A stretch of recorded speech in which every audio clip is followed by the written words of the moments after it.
Welcome to Getting Retirement Right, where we strive to simplify your financial life and provide you freedom from taxes, risk, stress, and poor advice.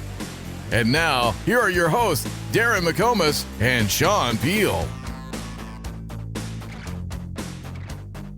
All right, everybody, thank you so much for joining us. You've tuned into Getting Retirement Right. I'm Shon Peil. And I'm Darrin McComas. So normally we have like a list of things we're going to talk about, and we're all prepared. And today is question and answer day. Q&A. Love it. Q&A. And so now, mind you, we have not spent any time going through this information. We're going to pretend we're right in front of the firing squad. And we're going to go over questions that you've either submitted via the podcast or attended one of our classes. And this is just a reminder, within the next couple of weeks, we're starting a brand new community. It's going to be live every single week. So you can tune in. It's going to be like a little TV show. We're going to want to see your faces. It's going to be kind of like a big Zoom meeting where we're going to get retirement right. Yeah, we're going to help each other out. We're going to be able to interact with the audience a little bit and answer questions live. And it's going to be a lot of fun.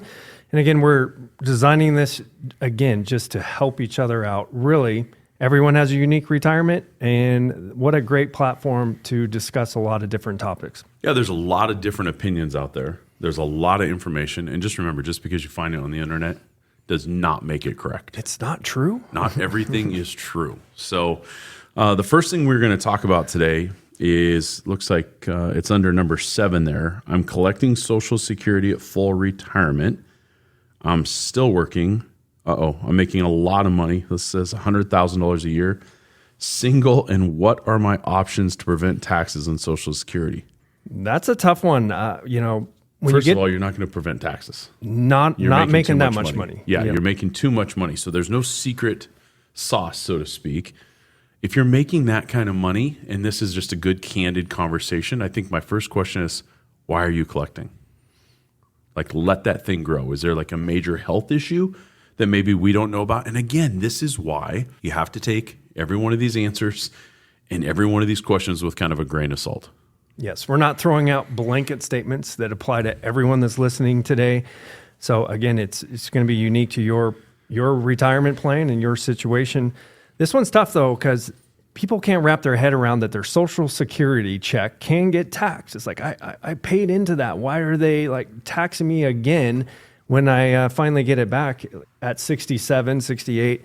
But yes, you can get taxed. So if you make too much money and you have too much income, they can tax that Social Security check up to, 85% taxed at your normal federal income tax rate. So that can take a big bite, and it could, like you said earlier, maybe not turning on Social Security while you're working. If your paycheck is enough to cover your lifestyle, maybe let that Social Security check grow and turn it on when you're done retiring would make more sense than turning it on at full retirement age. Yes, the earned income limit goes away when you hit full retirement age, but are you costing yourself through the taxation on your check? You're giving a lot back. Well, you're filing single, and you're already making $100,000 a year. So I guess why? Like, why? Maybe there's a health issue we don't understand. Okay, that's fine.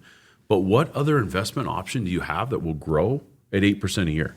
Because let's just kind of talk about that for a second. Darrin, what does Social Security do from the time you're at full retirement age to the age of 70? Yeah, it grows at a guaranteed rate of around 8% a year. Now, as an investment advisor, I can't sit across from my client and say, I know this stock or this fund is going to grow at 8% a year. There's like, you can't make those guarantees, but the Social Security Department does guarantee that your check will grow the longer you delay it up to age 70.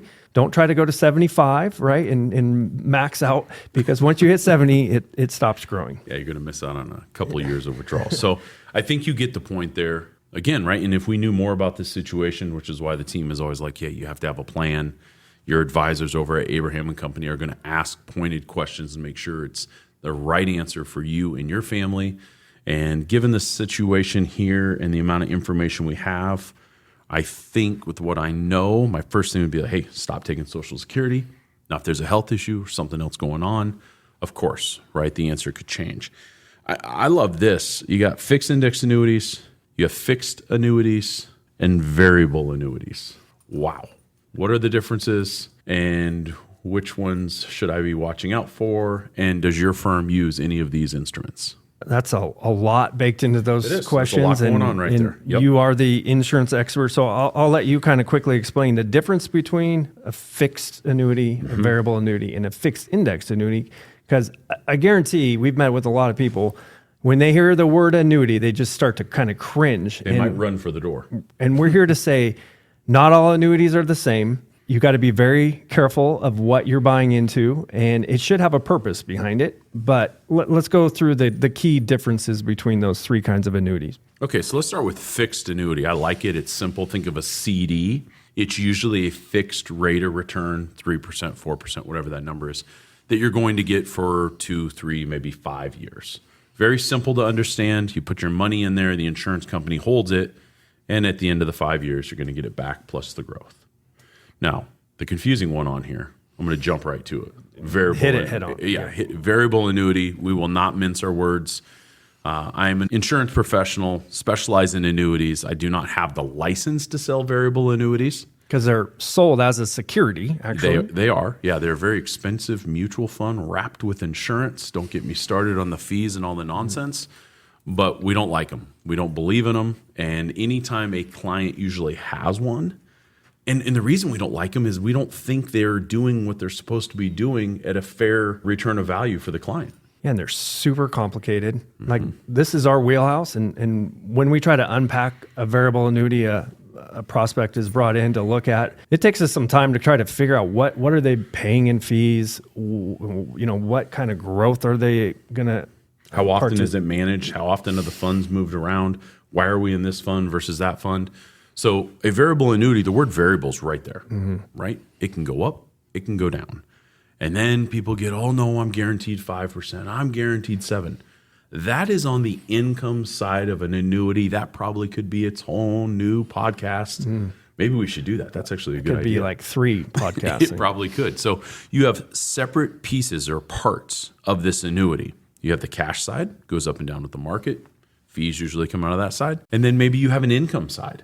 And I think unless you can get on the phone with us and fully explain, all I would suggest is go through the nuts and bolts of these products with whoever you're purchasing it from, or maybe you purchase it from somebody and you never heard from them again. I got an idea. Click, schedule an appointment, and let's dig into it together, because very rarely do we ever sit down with anybody from any part of this country that fully understands what they purchased. Yeah, and they don't understand the risk. When you say variable, right, it can go up and down with the market. And that's because usually a typical variable annuity is invested in 4 or 5 mutual funds within that annuity, and they're wrapped together. Those mutual funds have fees. Then there's this rider fee and this E&O fee. Like, there's layers and layers of fees, and it's all coming out of your money. And they typically are very expensive and usually under-deliver what they were pitched as. It's kind of sold as that Swiss Army knife. And I don't know about the last time you touched a Swiss Army knife, but it's not something you would grab to build a house. It's nice to have out in the campground, maybe when you need to fix a few things or use it. But again, it doesn't do anything amazing. And so we're not speaking on all variable annuities. We're speaking about most variable annuities. The other thing, I just met with a client a couple weeks ago, and doctor, been a client a long time. His variable annuity he purchased from a different firm is down almost $60,000 last year. So that's a lot of money. And but they usually don't want to talk about that when they're selling it. And again, be wary of someone coming to your house or you're going to their office and they're just pitching a product as a solution. And there's no planning being done. They're not really looking, is this what's best for your situation? It's just like, this is a product, we use it a lot, and you need it. You need it. Yeah, that's probably not the right approach. And so that's one thing I'd asked Doc. Doc had bought it from a different firm, and I asked him kind of a plan for that particular product, and he wasn't quite sure. So we're digging into it, figuring out kind of what other options he has. Now, the other one, which is getting a ton of publicity, it's super popular. It's been around for a long time. It's our favorite out of these 3. It's called a fixed indexed annuity. So a lot to unwrap there, but yeah, when set up correctly, we are huge fans of these. If it's part of a plan, if it has a specific purpose within that plan, That's when we use them with our clients. Fixed, meaning, again, you can't lose money, right? If the market crashes 40%, you can't lose a penny of what you put into it. So that is one of the huge pieces that we love. It can remove a lot of volatility out of your retirement plan for those clients that really don't, they're scared of the market, but they want to participate in the growth. So talk about the index part. Yeah, I love it. It gives you multiple ways to capture a portion of the growth. And so what I'm saying by that is if the market is positive during the 12 months, it always starts on your anniversary date. So that the way it works is you purchase an annuity, and the date that contract becomes live, so to speak, you go from that date 12 months out. And if over those 12 months, that market's positive, you're able, depending on which allocation you're in, capture a portion of that growth. And here's what I really like. Let's say the market was up 12%. Let's say you captured 4.5%, 5% of that. Now that nest egg and the growth is not at risk the next year. Because if the next year the market tanks, you still have the nest egg you put in there plus the growth. You didn't lose any of it. Each year on your anniversary date, you lock in that growth. The growth. From that new high water mark, you can't go backwards. Cannot go backwards. And so I think there's just so much confusion nowadays when it comes to these products. Know that we handle them. We work with them every single day. Do not be scared of them. Someone once told me, he said, look, saying you don't like annuities is like saying you don't like food. Mm-hmm. And I was like, okay, explain it. It's like, well, your mom's a good cook. Yes, my mom's a really good cook. Well, not everybody's a good cook. So not everybody's food tastes equal. So you just need to be educated and understand. And I think that's the whole point of our community is we want you to say, hey, look, bought this product 4 years ago.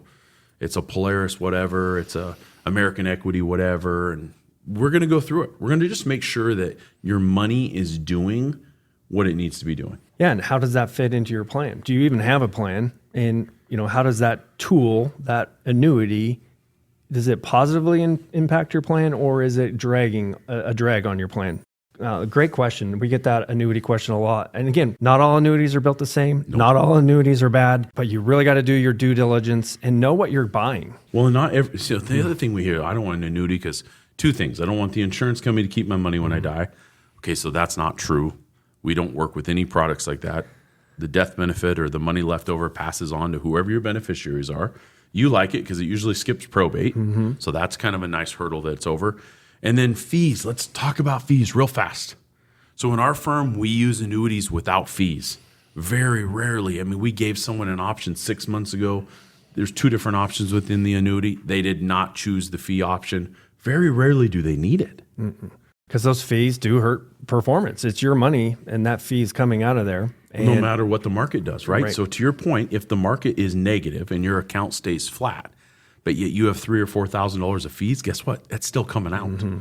So that's another reason we're not a big fan of other products. So again, if you purchase an annuity, you're looking at purchasing an annuity, and you have questions, hey, schedule a consultation. We're going to give you an unbiased opinion. If you're looking at a phenomenal product, which we have a few we love, we're going to say, you know what, that's a great product. Go ahead with it, and glad someone's pointing you in the right direction. Absolutely.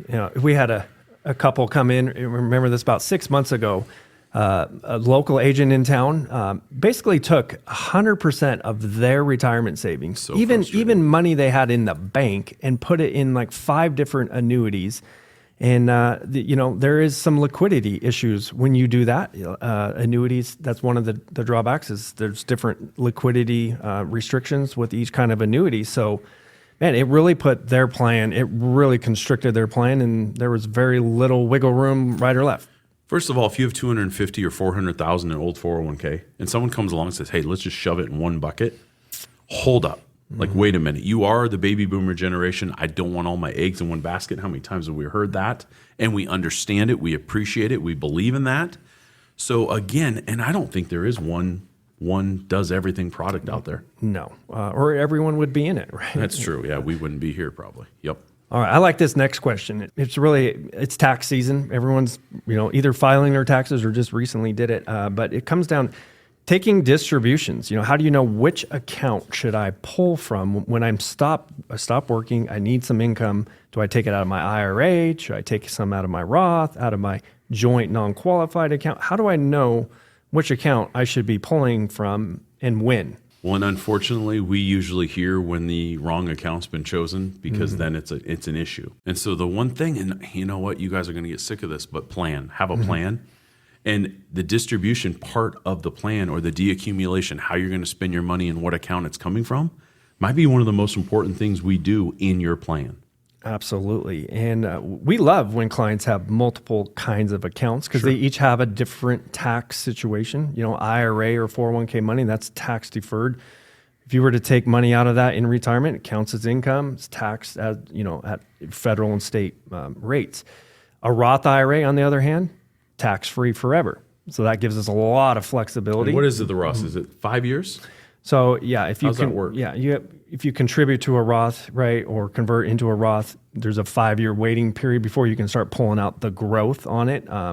Otherwise, you can run into some penalties. That's a whole nother episode. But usually, the Roth IRA is the last account you want to tap into in retirement. It needs time on its side to work properly and make that tax. You pay taxes to get the money into it, so you need time to recoup that. And the third kind of account, non-qualified account. So it could be a trust account. It could be a brokerage account. It could be a joint account. Those kinds of accounts, you're usually looking at capital gains taxes. So short-term or long-term capital gains. If you're selling your Microsoft stock at a big capital gain, there's going to be tax situations there. So those scenarios you want to play out well ahead before you make those sells and trigger some taxation. And not all taxes are bad. Like, look, if you made $200,000 on a stock and you're going to pay back some taxation, it's okay. It's better to pay some of those taxes, take some winning off the table, instead of lose it all in the market? Right. Or pull all that money out of your IRA, pay 24% taxes on your IRA money when you could have sold some of those stocks out of the non-qualified account and only paid 15%. So again, this is where a plan, having some flexibility, maybe it takes multiple accounts to get you the income you need throughout the year. And that's where a real fiduciary advisor with some great planning software can really help dial in that distribution plan. You always talk about coming down the mountain too fast, right? Yes. And I think this is, if you don't have a deaccumulation plan and you're not spending through your money wisely and doing it tax efficiently, huge problems. Well, and we just talked about annuities. And if you have non-qualified money in an annuity, there is a whole tax trap waiting for you that a lot of people are unprepared for. Yeah, if you don't deal with it along the way. Yeah. Give us an example. So I have $200,000 in a non-qualified annuity. 10 years, that's grown to $300,000. Great performance, right? 10 years. Super happy with the performance. Now I want that money back. It's not capital gains, short-term or long-term. When the money comes out of the annuity, it's taxed as ordinary income. On the non-qualified, not IRA annuities, earning. but non-qualified. So yeah. 100,000. So again, right? You can put non-qualified money into an annuity. It just needs to be part of a plan. Don't just go from your checking your savings and some guy shows up and says, look, I can get you 4.5. These things are great. And you write this huge check and you put it all in there. It's not going to be capital gains tax. It's going to be taxed as ordinary income. And you need to know that. And so again, stop buying products, right? Start with a plan.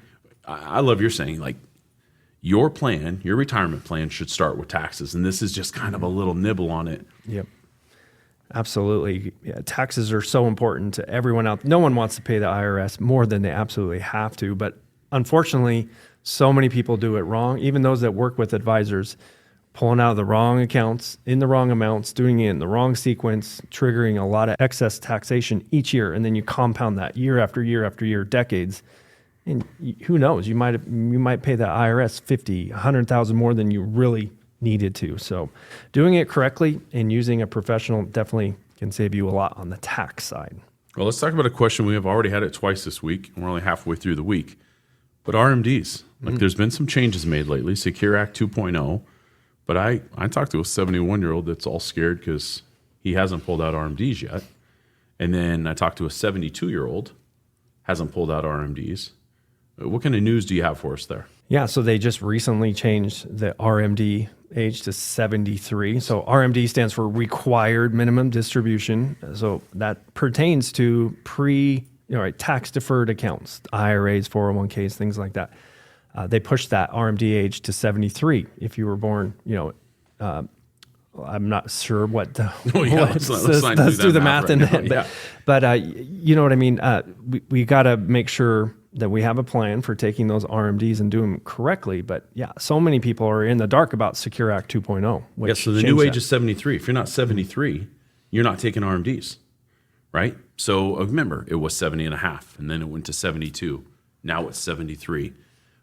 But again, I'm just going to go back. If all of this was part of a plan, and you sit down on a quarterly basis with your advisor, you're sitting there with a couple $1 million, I hope to goodness there's a plan in place, because you're missing out on a lot of value, and you're going to be overpaying in a lot of areas that you shouldn't be, probably going forward. Absolutely. And what's another question that we're going to tackle today? We only have a few minutes left, but let's try to get one more question. I like this one. Okay. This one comes up a lot when we do live webinars. And we've had it with a few clients recently that work at Boeing. I'm getting close to retirement. Do I take my pension and take the monthly payout, right? Or do I take the lump sum of my pension, which is usually a pretty decent number if you worked at a company long enough? What's the best for me and my family? Well, and remember, I'm not the fiduciary financial advisor, right? I'm the insurance guy. But I can't really even make a recommendation. It's different for everybody. And I think of Ryan and Stan. Yep. Two clients. Both worked at Boeing. Similar career paths. Great guys. Great similar families. time at the company. Similar pensions. One, we created a plan and we looked at both options, and taking the lump sum pension made sense to them. They were really concerned about taxes, wanted to do Roth conversions. So we took the lump sum. Now we have some flexibility because that lump sum comes over as a traditional IRA, and we have some money, we have some time, and we have some flexibility to help them be more tax efficient. Now, Ryan, on the other hand, similar situation. Yeah, to him and his wife, it made more sense. They love the stability of that monthly guaranteed income. And they weren't so concerned about the tax efficiency. And then the numbers for each of those guys worked out a little differently. And so it's like, just because you're talking to Johnny at the water cooler and maybe you think everything's the same with your employer, it's not. Your benefits could be set up a little bit different. And so, again, that's why I don't like blanket statements, right? You and I always frown upon that. That's why the cookie cutter approach does not work for our people. You got to get the freedom back in your retirement. And that's freedom is different for you and your wife or you and your spouse. We're going to do more Q&A sessions later on. Send in your questions. Yep. This is a lot of fun. So let's wrap up. Really appreciate you guys tuning in. If there's a question that we didn't get to or you want us to get to, send them in. Thank you so much. Have a great day. I'm Darrin McComas. And I'm Shon Peil. Thank you. Thank you for listening to Getting Retirement Right. Make sure you subscribe so you don't miss any future episodes. For more resources, or if you have any specific financial questions, contact us at abrahamco.com. That's abrahamco.com. The Getting Retirement Right podcast and related materials are provided for general information and entertainment purposes only and do not constitute accounting, investing, legal, tax, or professional advice. Visitors should not act upon the content or information found here without first seeking appropriate advice from an accountant, financial advisor, lawyer, or other qualified professional.